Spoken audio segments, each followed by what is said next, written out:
السلام الله عليكم ورحمة الله تعالى وبركاته. كلنا هبون دعوة الميل كستو الدنيا دافية نجا دعوانيسان. هالكني ومقبايا عالم جانين سومالتي في كسر دواد وحنورني كان يدلك دبدي سي عرق سومال الدكتور وحاول ديار ورك الناس أسي سواني واسمع عبد الله شامع. كسر دواد قضى بدور كي يقدر كراله دولة الصومالية يا كلابتي كران دقيق كم يدهتيات تركا. حلقة تنقف أيها لجاه العذر ككوفر سجاري موجود هان سوماليلان دعوة يالكواس وحياة قضى بدور كي يقدر كراله ديار كراب قضى بدأ يقضى بكلا فافاسن ما يركع عاصمة دارجيس أيام ما تكون لقات أوروك إسكاش عانها وركا وحينا فافاهين أي محل شامع maayirka caasimadda Hargeysa Mudane Cabdikariin Axmed Mooge ayaa maanta kulan la qaatay ururka iskaashatada caanaha ee barwaaqo.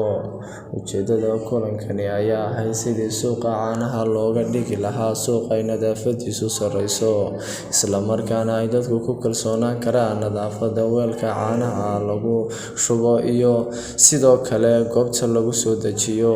Ugu dambeyntii, maayirka caasimadda ayaa ururka barwaaqo u ballan qaaday inay si iskaashi buuxda u wada yeelan doonaan, isla markaana ay si wadajir ah wax uga qaban doonaan dhibaatooyinka yaala suuqa caanaha.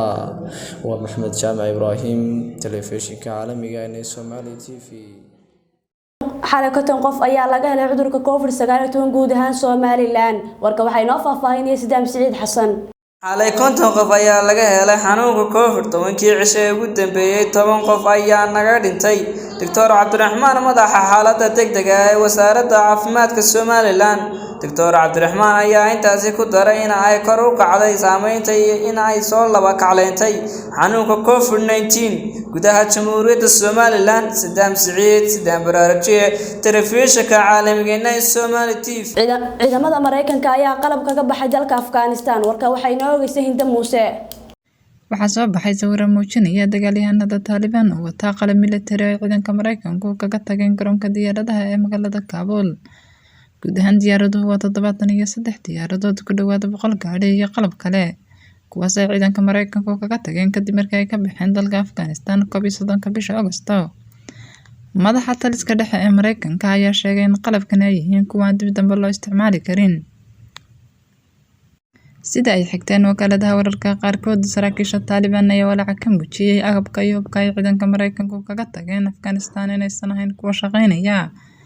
diyaaradaha laga tagay Kabul waxaa ka mid ah diyaaradaha qumatiga u kaca kuwaas oo loo adeegsado sahanka weerarada dhow. Idman Muuse, wararka NTV. jaamacadda Nugaal ee magaalada Laascaanood ayaa saaka daafurtay xarun cusub oo ka shaqeyn doonta arrimaha nabadda. warka waxayna faahfaahinisay Farax Cabdiraxmaan oo ku sugan magaalada Laascaanood. jaamacadda Nugaal ee magaalada Laascaanood ayaa daafurtay saaka xarun nabad kaab oo ka shaqeyn doonta arrimaha nabadda, xalinta khilaafaadka iyo ka hortagga colaadaha.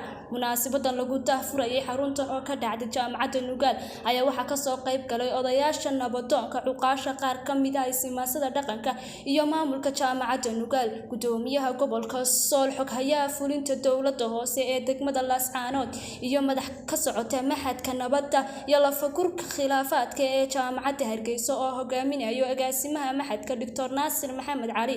gudoomiyaha jaamacadda Nugaal Barfar Cabdirasaaq Maxamed Aadan Lafoole oo sharaxaad ka bixiyay ayaa sheegay in ay ka jawaabayaan baaqiyo iyo codsiyo badan oo ka imanayay dhowrkii sano ee ugu dambeeyay in jaamacaddu ay furto xarun lagu barto xalinta khilaafaadka iyo ka hortagga colaadaha. sidoo kale xaruntan ayaa waxaa si weyn u soo dhaweeyay dhammaan ka soo qaybgalayaasha barnaamijkan. Ifraax Cabdiraxmaan, Somali TV. daawadayaasha waxaan warnikaynay dalka dibadiisa iyo carriga Soomaalidu degto. dhammaan aniga saxaabtiina kala qayb qaatay waxaan iga tagnaa sida iyo salaamullaahi calaykum waraxmatullaahi tacaala wa barakaatuh.